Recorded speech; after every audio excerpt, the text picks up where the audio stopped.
The evening was buzzing at La Belle Étoile, one of New York City's most upscale restaurants.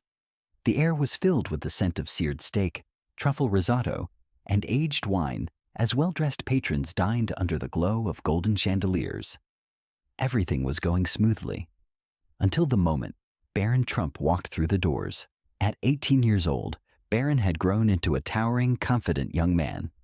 He carried himself with quiet poise, but tonight he wore something that immediately drew attention: a bright red "Make America Great Again" hat. It was unmistakable, and within seconds, whispers rippled through the restaurant. Some customers cast sideways glances. A few even pulled out their phones. The restaurant manager, a sharp-suited man named Daniel Kingston, spotted Barron and his small party, two friends and a Secret Service agent trailing discreetly behind. His jaw clenched. The sight of that red cap, that symbol in his restaurant, made his blood boil. He prided himself on running a high-class establishment, free of what he called political propaganda. With a deep breath, he smoothed his tie and marched toward the table where Barron had just settled. "Excuse me, sir," he said, voice clipped but firm.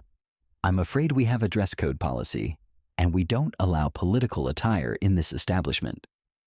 Barron looked up, unfazed. His friends exchanged glances, sensing tension in the air.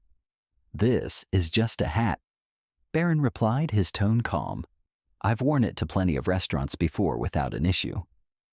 Daniel exhaled sharply. "Not here. This restaurant doesn't serve people who bring politics to the table.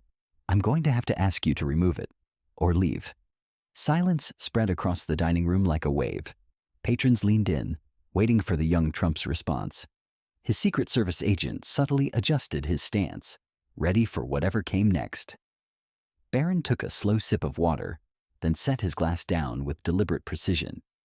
He reached up, gripping the brim of his MAGA hat, and pulled it off. For a moment, it seemed like he would comply, but then he did something no one expected. He stood up, raised the hat high, and placed it firmly back on his head. A murmur rushed through the restaurant like an electric current. Some gasped, others smirked. A few patrons clapped quietly. "I appreciate your rules," Barron said, his voice level but carrying through the room. "But this is America, a place where people are supposed to be free to express themselves."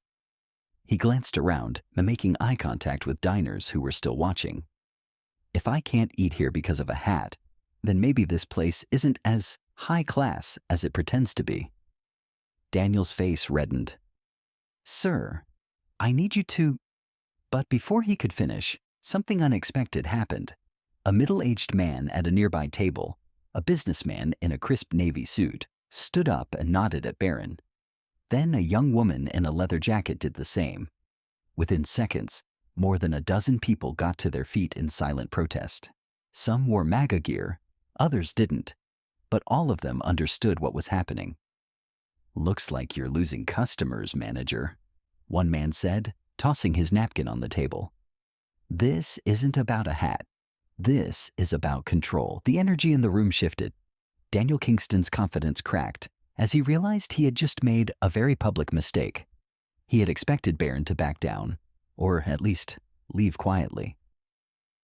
Instead, he had ignited something much bigger. Barron adjusted his hat once more, gave a small nod to the supporters around him, and walked out. And just like that, half the restaurant followed. The next morning, social media exploded. Namburderm Boycott La Belle Étoile began trending, with video clips of the incident racking up millions of views overnight.